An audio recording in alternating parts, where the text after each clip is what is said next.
Debashish OS ପାଇସାରିଛି, ତେଣୁ ମୁଁ ଚାହୁଁଛି ଗୋଟେ ଓଏସ୍ ସହିତ ତୋ ବାହାଘର କରିବି। ମୋ ବାହାଘର କାହା ସହିତ ହବ ସେ ନିଷ୍ପତ୍ତି ମୁଁ ନେଇ ସାରିଛି ବାପା।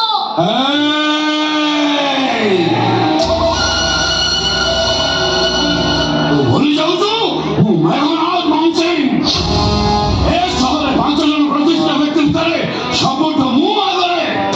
ମୋ ଇଚ୍ଛା, ମୋ ରୁଚି, ମୋ ମାନ ସମ୍ମାନ, ମୋ ପ୍ରତିଷ୍ଠା ପ୍ରତିପତ୍ତି ସବୁ କିଛି ଭୁଲି ତୁ ତୋ ନିଷ୍ପତ୍ତିରେ ବାହା ହବୁ? ଆରେ ଏସବୁ ମୁଁ ବରଦାସ୍ତ କରିପାରିବି? ତୁ ତ ଏତେ ପାଠ ପଢିଛୁ, କୋଉ ବହିରେ ଲେଖା ହେଇଛି ବାପା ମା ମାନେ ସବୁ କିଛି ନିଷ୍ପତ୍ତି ନେଲା ବେଳେ ବାହାଘର ନିଷ୍ପତ୍ତି ପୁଅ ଝିଅ ମାନେ ନିଅନ୍ତି ବୋଲି? ମାନୁଛି ବାବା, ମୋ ବାହାଘର ଆପଣଙ୍କ ନିଷ୍ପତ୍ତିରେ ହବା ଦରକାର, କିନ୍ତୁ ନୂଆ ହବ। ମୋ ବାହାଘର ମୋ ନିଷ୍ପତ୍ତିରେ ହବ, ଆଉ ମୋ ପସନ୍ଦ ବର ସେ ଓଏସ୍ ଦେବାଶିଷ ସହିତ ହବ। ବାହାଘରଟା ମନ ସହିତ ହବାର ମିଳନ, ଆତ୍ମ ସହିତ ଆତ୍ମାର ବନ୍ଧନ ହବା ଦରକାର। ସେ ନୀତିବାଣୀ ଗୁଡା ମତେ ଶୁଣିବା ଦରକାର ନାହିଁ। ମୋର କିଛି ଶୁଣିବାର ନାହିଁ, କିଛି ବୁଝିବାର ନାହିଁ। ତୁ ଭଲ ଭାବରେ ଜାଣିଛୁ ମୁଁ କେତେ ଜିଦ୍ କର।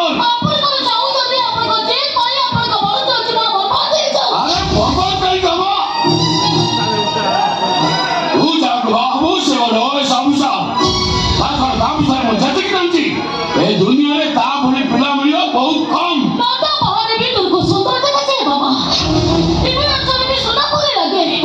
ଆଜି କି ନେବା ଦେଖା ପାଣିରେ ବି ଜୀବନ ଭରି ରହିଥାଏ। ଚୁପ୍ କର ସୁରତ, ତୁ ଚୁପ୍ କର।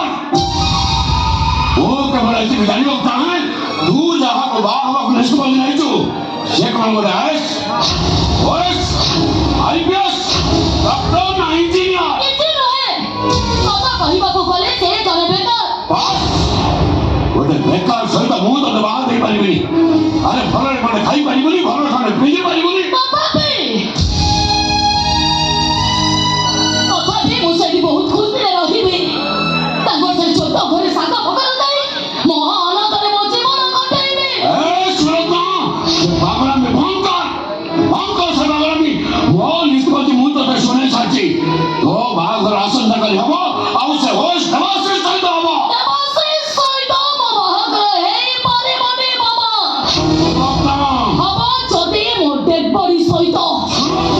ଜନ୍ମ ଯାଏ ବି ଦେବାଶିଷ ସହିତ ମୋ ବାହାଘର ହେଇପାରିବନି, କାହିଁକି ନା ସବୁ ଜନ୍ମରେ ସୁଲଗ୍ନା କେବଳ ସାଗରର, କେବଳ ସାଗରର।